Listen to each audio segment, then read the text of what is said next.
Et voilà comment on commence. Milan, match nul contre Torino et encore ça aurait pu être pire. On a su égaliser dans les vraiment dernières minutes alors qu'on perdait 2-0. Ça aurait dû être pire. Au final, on a assuré le match nul, je sais pas comment. En plus, j'ai loupé le deuxième but de l'égalisation parce que, comme par hasard, la connexion ne marchait plus à ce moment-là. Enfin bref, j'ai vu que c'était Noah Okafor. Premier but de Morata, tout ce que vous voulez, c'est bien. Mais là, je vais revenir sur un point. Ce n'est pas la faute de Fonseca.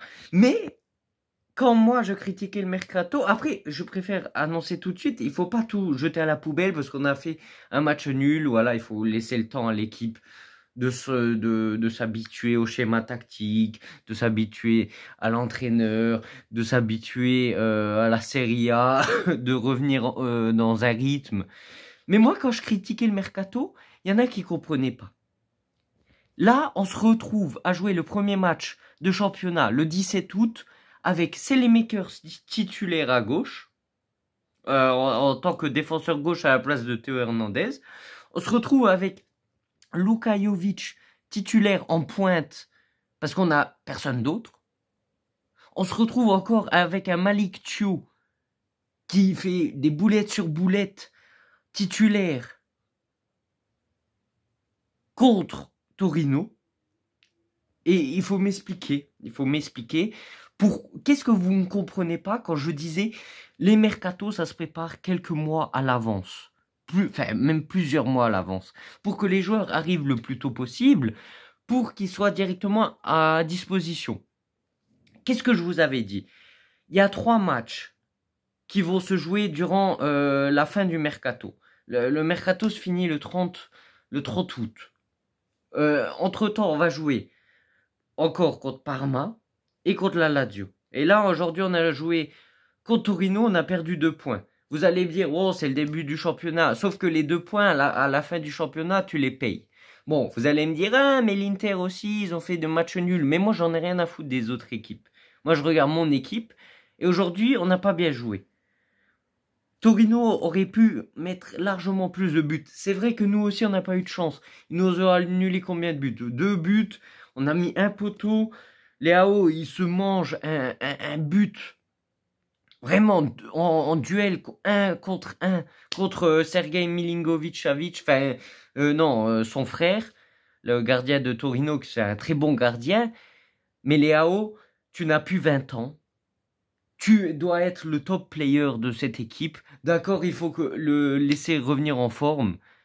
Mais les duels 1 contre 1 comme ça, tu dois pas les louper. Surtout toi, qui dois être la superstar de cette équipe. Tu es le plus payé de cette équipe. Et cette saison, pour moi, c'est la dernière chance que je te laisse. Parce que tu peux progresser, tu en es capable. Si tu veux, tu peux devenir ballon d'or. Mais tout dépend de là-dedans. Si mentalement, tu mets toute ta force pour y arriver, tu pourras y arriver. Mais toi, tu n'as pas envie, tu es concentré sur autre chose, sur le rap. Bah, arrête de faire du football et fais du rap. Mais nous, on s'attend plus de toi. Et il y en a qui vont dire, ah, mais t'exagères, c'est le premier match de championnat. Sauf que tous les points comme ça, tu les payes à la fin du... Le mercato est bon sur le papier. Mais il y en a qui disent oui, mais ça sert à rien de payer directement les joueurs à des prix exorbitants, autant attendre. Sauf que une équipe, ça se prépare à l'avance. L'Inter, leur mercato, bon, je dis l'Inter parce que l'Inter, ils ont même pas besoin de se renforcer.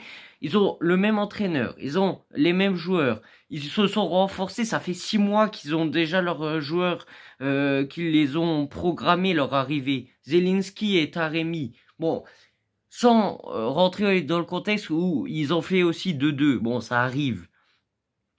Mais je veux dire, l'idée de préparer le mercato à l'avance, elle est là. Après, vous allez me dire, ah oui, mais on savait pas à l'avance que Fonseca allait devenir l'entraîneur de l'AC Milan. En même temps, virer Pioli, ça doit pas se décider dans les derniers matchs du championnat. Ça doit se préparer bien à l'avance. Et si tu vas voir ton nouvel entraîneur, tu dois le savoir bien à l'avance. Après, il y en a qui vont certainement pas comprendre la morale de cette vidéo. C'est que il y en a qui étaient contents du mercato. Oui, moi je suis content du mercato.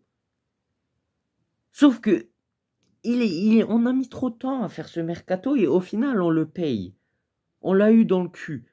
Défensivement, on a très bien vu qu'on était nuls. On était nuls. Et peut-être que avec l'arrivée de Fofana, quelques semaines à l'avance, il aurait pu s'intégrer dans les schémas tactiques et peut-être qu'il aurait joué ce match et peut-être que défensivement ça aurait été mieux. Après, c'est pas l'arrivée de Fofana qui va faire révolutionner le jeu de l'AC Milan.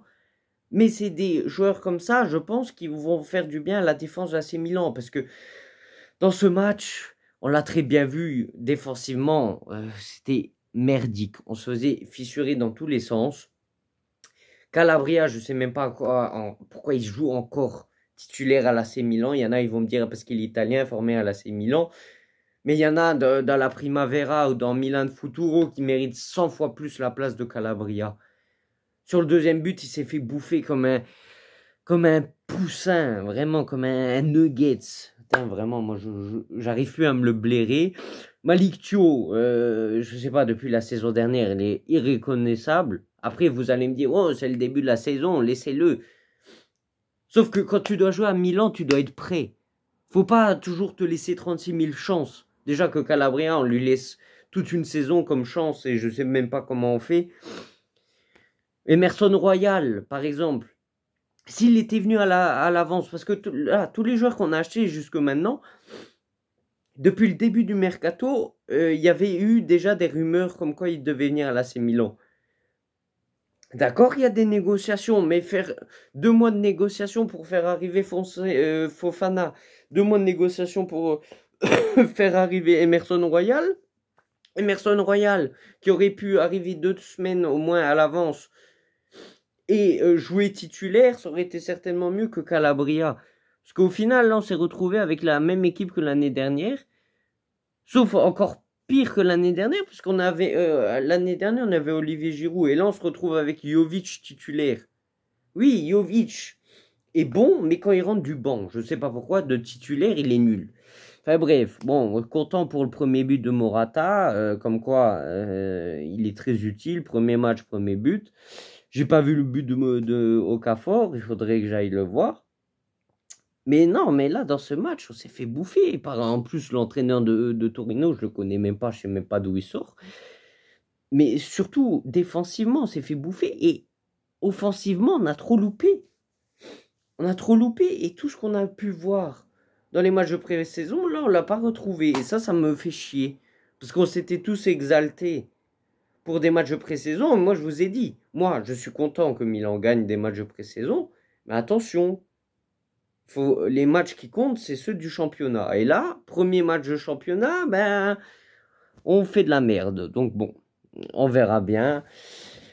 Et je répète, je mets pas la faute à Fonseca, parce que Fonseca, si on lui donne pas les ingrédients pour nous cuisiner une bonne recette, il peut rien faire tout seul. Là, les ingrédients, ils sont arrivés un peu en retard, et il peut pas faire des miracles. Après, je dis pas que Fonseca, c'est Carlo Ancelotti non plus, mais laissons-le travailler. Il faut pas le crucifier maintenant tout de suite parce que voilà, c'est le fautif. Non, il y a d'autres fautifs dans l'histoire. Là, Zlatan Ibrahimovic qui joue son rôle de théâtre là, à dire oh, pour créer le monde, Dieu a mis 7 jours. Nous sommes au 6e jour. Vas-y. Bon, sur ce, on se retrouve pour une prochaine vidéo. Dites-moi ce que vous en pensez dans les commentaires. Certainement, des gens ne seront pas d'accord, mais après, c'est ça qui est beau dans le football, c'est qu'on voit différemment le football, même si des fois, je comprends pas. Mais bon, voilà, on se retrouve pour une prochaine vidéo. Ciao, ciao.